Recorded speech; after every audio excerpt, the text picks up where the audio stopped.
Olá, sejam bem-vindos, eu sou a Virgínia e este é o Fala Xinha!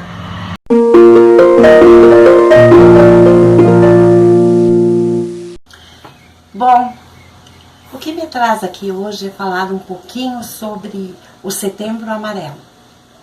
Eu vou ter que ler um pouco porque eu não sei se eu vou conseguir até o fim. Você sabe do que se trata o Setembro Amarelo? Você sabe como começou? Em 1994, um rapaz chamado Mike, ele era mecânico, ele tinha 17 anos. E ele transformou um carro, não me lembro direito o nome, né? Mas acho que era um Mustang. Transformou, arrumou, ajeitou e pintou todinho de amarelo. Daí no dia que ele aprontou o carro, ele se suicidou. E ele não mostrava indícios nenhum. Ninguém imaginava. E daí no velório dele os amigos colocaram cartões com fitinhas amarelas e com dizeres que se tivesse alguém passando dificuldades, com problemas, era para buscar ajuda. E esses cartões foram espalhados, se alastrou na cidade. E muitas pessoas procuraram ajuda com pastores, com psicólogos, psiquiatras, né? Buscaram ajuda e então surgiu o Setembro Amarelo para ajudar o próximo, né? Então eu quero falar um pouquinho sobre essa situação tão difícil que é o suicídio. Sabe, até pouco tempo atrás eu não tinha muita consciência, ciência de muita coisa, sabe? Eu achava que uma pessoa que se suicidava, tirava a sua vida e ia direto para o inferno. E vai. Se não tiver Jesus como seu Senhor, né? Mas nós cristãos precisamos compreender muita coisa em torno dessa situação tão difícil que é o suicídio, né? E precisamos compreender o que leva uma pessoa a cometer isso. E o mais importante disso tudo é não julgar, né? Pelo contrário, é dar bastante atenção e ver o que a gente pode fazer para ajudar essas pessoas, né? Sabe, há um ano atrás, nessa época, fui convidada para dar palestras numa cidade vizinha. E aconteceu umas situações assim que só deu para ir em outubro, mas não por mim, por causa deles, né? E daí eu fui em outubro levar umas palestras. Só que quando eles me convidaram, eu achei que era por causa do meu livro. E daí quando eles me falaram sobre o que assunto era para levar a palestra, eu fiquei sem chão, que era justamente sobre suicídio, né? E para mim, o que eu estava vivendo era muito difícil naquela época falar sobre isso, né? Mas então eu senti que Deus iria me usar para ajudar aquelas crianças, porque eu fui informada de que muitas delas, crianças de 12, 13, 14, 15 anos, adolescentes, pré-adolescentes, estavam se mutilando, se cortando e um menino tinha tirado a vida. Parece-me que menos de 14 anos, né? E mesmo não sendo muito fácil para mim, sendo difícil, eu me dispus a ajudar, né? Porque quem eu amava, eu não pude ajudar. Para quem não sabe, dia 3 de junho de 2019, meu filho mais velho, Rodrigo, tirou sua vida. E eu me senti a mãe mais fracassada do mundo, a cristã mais fracassada do mundo, a pessoa mais fracassada. Eu falei, mas eu digo algo que eu fiz o que estava ao meu alcance para ajudar meu filho. Me disseram, Virgínia, tu não pode te culpar e não deve pensar no cis da vida. se eu fizesse isso, se eu fizesse aquilo, se eu fizesse aquele outro, se eu tivesse feito aquilo. Mas não tem como, gente. Não adianta a gente pensar nisso, né? Não tem como não pensar. Mas então eu fui e fiz as 2 palestras e vi o mover de Deus ali, sabe? Naquele lugar.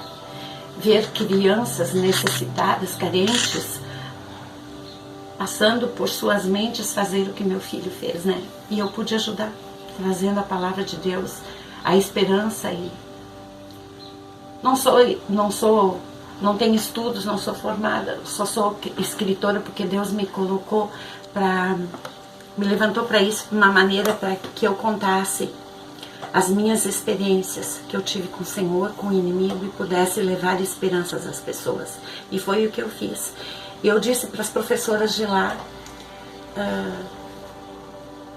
que eu simplesmente não sabia levar nada mais do que Jesus, apresentar Jesus. Se você escutou a série resumida que eu fiz do Apocalipse no meu canal, vale a pena escutar para entender o que eu tenho para contar sobre este meu Jesus, sobre a minha fé. E ali falei que meu filho cometeu suicídio. Falei de um quadro que pintei, de uma borboleta que era dele, e o quadro voltou, mas ele não. E a palestra que eu fiz foi em torno daquele quadro, de como tu te sente. Tu pode viver como uma lagarta feia a vida inteira, pode viver dentro de um casulo, né? Ou tu pode virar uma borboleta, a escolha é tua. Ninguém pode escolher por ti, né? Mas Deus quer que a gente seja uma linda borboleta. Borboleta do Senhor é o nome do quadro, né? Então, como meu filho morava longe, eu aconselhei da melhor maneira que eu podia. Eu disse que ele era para procurar ajuda, orei por ele e orei com ele, mas ele não suportou. E uns dias antes da gente ir visitar ele tirou a vida. E ele já tinha tentado isso uma vez em 2011. Eu escrevi um segundo livro que creio que com a graça de Deus ainda vai ser publicado este ano, né? E eu conto resumidamente esse episódio de 2011 e achei que ele nunca mais iria tentar novamente. Mas houveram frustrações em cima de frustrações, estava doente mentalmente e eu tinha esperança. E precisei me agarrar em Jesus mais uma vez para não sucumbir. E eu achava que Jesus poderia salvar ele dessa vez, mas ele ligou para mim se despedindo e 3 minutos depois tirou a vida. O cara lá, legista, né, disse que se isso nos consolava, que ele não durou 1 minuto, foi segundos, porque tem gente que ele se enforcou, tem gente que se enforca e dura tempo ainda antes de morrer, né? Mas sabe, o correto é os filhos enterrar os seus pais. Mas desde o Jardim do Éden já foi o contrário, né? Eva e Adão tiveram que enterrar seu filho Abel, né? E eu que tive que enterrar meu filho Rodrigo. E o triste, junto do túmulo de meu pai, porque como ele morava longe, não morava mais aqui. Desculpe.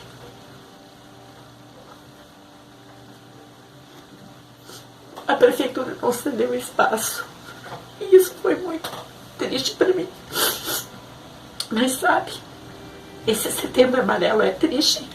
E eu quero falar um pouco sobre isso para quem sofre tentações que nem meu filho sofreu. Porque o diabo tenta para as pessoas tirarem a vida, para eles não verem esperança, né? Mas também para as pessoas verem que, como pais, amigos, irmãos, parentes, sofrem junto. Meu filho não pensou em ninguém, nem na filhinha que ele tanto amava. E eu sei que ele estava doente e ele me pediu perdão. As últimas palavras dele foram: mãe, me perdoa, eu te amo. E espero que que o fim de vocês não seja como a minha vida. Ele estava sem esperança. Não tomava mais seus remédios. E como todo mundo diz, depois de tudo isso que aconteceu, eu pesquisei mais um pouco. E é o que todos dizem, e é o que eu já sabia, que as pessoas não querem tirar a sua vida, eles querem tirar a sua dor. Né?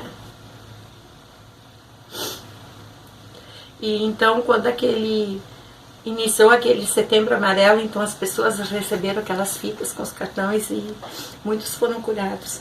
E existe um número também nacional que eu quero que você não esqueça: 188. 188, digitando 188, discando 188, você vai receber ajuda. Mas não desista como meu filho desistiu. Eu falava muito com ele. E sabe, este quadro aqui que eu pintei se chama O Último Pedido. O nome desse quadro. Por quê? Ele mostrou, uns dias antes dele cometer suicídio, ele mostrou uma foto pra mim e disse: mãe, quando tu puder, pinta um quadro dessa foto pra mim. E eu sempre brincava com ele e dizia: vou pensar no teu caso, se tu me pagar bem. Eu sempre fazia assim brincadeirinhas, né? Mas eu sempre acabava pintando pra ele. E naquele dia eu disse: claro, filho, eu pinto sim. E eu não tinha mais tempo de pintar. E agora nessa quarentena enfrentei um desafio que estava martelando no meu coração e fiz o último pedido dele, que foi esse, né? E pela graça de Jesus eu sei que ele está dormindo esperando a ressurreição dos mortos. Como eu expliquei em Apocalipse, nós somos corpo, alma e espírito. Quando a pessoa morre, o espírito vai direto para Deus e a alma fica dormindo até a ressurreição dos mortos, até o arrebatamento da igreja. E eu sei que depois ele vai estar vivendo num lugar muito mais lindo que esse ali.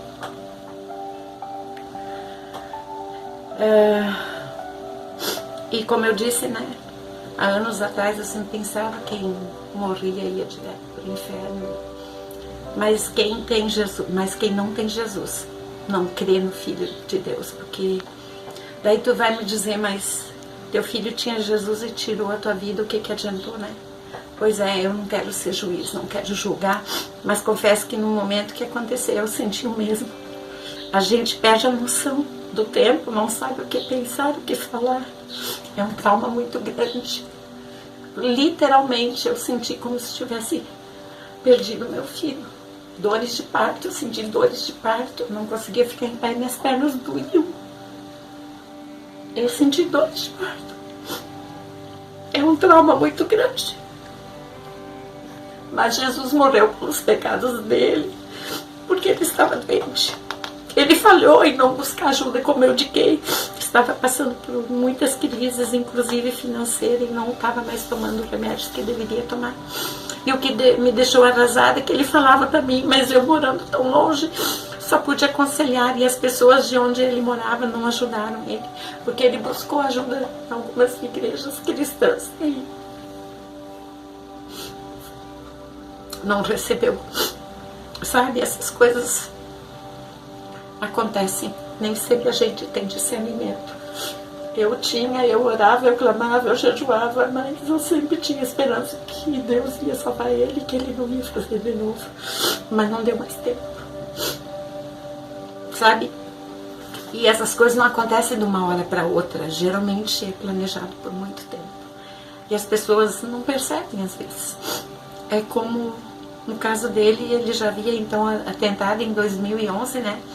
Deveríamos ser mais atentos, porque no problema que começou o problema de novo, ele não suportou, mas a gente aconselhou, disse que ele podia sair do lugar que estava, voltar para o sul, né? E isso pode ser genético também, gente. Como dizem, né? De família, de pai para filho. A gente teve incidentes na minha família, na família do meu marido, muito mais, né? São casos que geralmente não vêm de antecedentes também, né? Que não são isolados, como eles dizem, né? E eu sei, principalmente, que é espiritual, demoníaco mesmo. Porque o inimigo da nossa alma, o diabo, investe 24 horas para nos destruir, para que a gente se afasta de Deus, né? Então a gente eu vim gravar esse vídeo hoje porque a gente precisa estar mais atento com a depressão. Também transtorno de ansiedade, de qualquer natureza, geralmente estão envolvidos nos casos onde há suicídios. Uns comem demais, outros param de comer, né? Há vários sintomas, a febre, né? Eu já passei por muitas situações, mas eu venci todas em Jesus. Nunca precisei tomar remédio, mas tem conhecidos meus, discípulos que o Senhor nos confiou, que tomam remédios até hoje, que precisam de medicação. Alguns é algo químico, um líquido que falta no cérebro, né, na mente, e né, algo químico que precisa de medicação, né? E tem conhecidos meus que tomaram por algum tempo só essa medicação, ficaram bons e nunca mais precisaram tomar. O meu filho tomou no começo, agora não estava tomando nada. Então precisamos entender que as doenças da mente são extremamente dolorosas. E não é como é que muitos dizem, isso é fita, isso é barba. Não. A depressão, ela mexe com o cérebro drasticamente. Logo, afeta o corpo inteiro. A pessoa começa a ver a vida de uma maneira negativa. Ser realista é uma coisa, ser pessimista é outra. E o que tem depressão, ele é pessimista ao extremo, ele não consegue ver a luz no fim do túnel. Ele perde a alegria de viver, perde a alegria de tudo. Meu filho dormia mal, ele trabalhava à noite e daí ele não dormia, mas a depressão também faz com que a pessoa perca o sono. E isto é muito sério, porque a pessoa precisa descansar, né? Porque acaba com um problema com a função cerebral, né? E a pessoa precisa de descanso. Também a depressão acaba com o apetite, anotei aqui para não esquecer, com a concentração e a imunidade também. Meu filho tinha talassemia como eu tenho, né? E ela já em si, ela dá imunidade baixa, né? A gente tem que tomar um ácido fólico, eu tomo um ácido fólico todo dia e ele não tomava mais nada. Ele tinha pressão alta, ele tinha... E estava bem magro, emagreceu 17 quilos, mas tinha pressão alta. Ele tinha problema de tireoide, tinha problema de talassemia e não estava tomando nada. Então, a depressão, ela afeta a imunidade. Se tu já tem problema, piora, e a concentração, né? Dizem que... E ainda mais quando está sofrendo esse processo depressivo, né? Dizem que os hormônios e os neurotransmissores da pessoa começam a operar de maneira diferente. Por isso é necessário usar medicação, como para qualquer outra doença. Se você se sente assim, não é frescura. Eu te entendo e tem muitos que te entendem e querem te ajudar. É uma doença e precisa ser medicada. Meu filho, nos últimos anos, ele sofreu muitos traumas e decepções e frustrações. Ele se sentia pecador, achava que não iria fazer falta para ninguém. Eu sofro até hoje. Não há um dia que eu não me lembro. Se você está passando por sintomas de depressão, saiba que isso é uma mentira de Satanás, porque a gente faz falta para as pessoas, sim. Rodrigo faz falta até para os que só conheciam ele. Você acredita que tem um senhor que vivia perguntando para o meu marido: como está o Rodrigo? Como está o Rodrigo? Depois que o Rodrigo fez isso, ele nunca mais tocou uma palavra com meu marido. Ele não consegue chegar perto, sabe? De tanto que ele amava o Rodrigo. E assim, pessoas. Teve pessoas que chegaram para perguntar: e aí? Para o meu marido: como vai o Rodrigo? Não sabiam nem que ele tinha morrido. E já faz 1 ano. Então a gente faz falta para as pessoas, sim. Não deixa o diabo te enganar. Se tu tá pensando isso: eu não vou fazer falta para ninguém. Tu vai fazer falta, sim. Então, você precisa saber que Deus também te ama. E Jesus morreu pelos teus pecados. Mas Ele tem um propósito para a tua vida. Se você não escutou aquela minha série Apocalipse, vale a pena escutar. E você saberá o quanto Deus te ama e o que Ele tem guardado para ti. Ali eu falo sobre um reino, sobre o milênio que vamos viver aqui. E meu filho, por ele ter tirado a vida, ele não vai fazer parte do milênio. Mas ele vai ser salvo. Mas Deus quer a salvação de todo humano, mas para isso, né? Para ter essa salvação, não adianta tu ser perfeito, fazer tudo certinho. Tu precisa crer, te arrepender dos teus pecados, crer no Senhor Jesus, crer no seu sacrifício, convidar Ele para ser Senhor da tua vida. Porque Deus quer que a gente viva um milênio com Ele, reinando aqui. Então Ele tem muito mais para você, né? Se você cometeu um pecado grande, arrependa-se, ou pequeno, arrependa-se. Para Jesus nada é impossível. E Ele poderá mudar a sua vida, só não desista, como meu filho desistiu. Hoje meu filho poderia estar comigo aqui, a gente está ajudando outros. Então não desista. Você seja recompensado por tudo que passou aqui, tudo. E se algum conhecido teu está passando por isso, não pense que é frescura. Dê atenção, escute-o, ajude-o, faça o que puder. Uma vida é muito importante para Deus e para a família. Ajude-o, não deixe que ande sozinho. É bom ajudá-lo a se alimentar bem, fazer um esporte, um exercício. Ore junto. Faça com que saiba que você se importa com ele, que o ama e está ali para ajudar. Leve a ir no médico. Jesus disse que nos fins dos tempos o amor iria esfriar.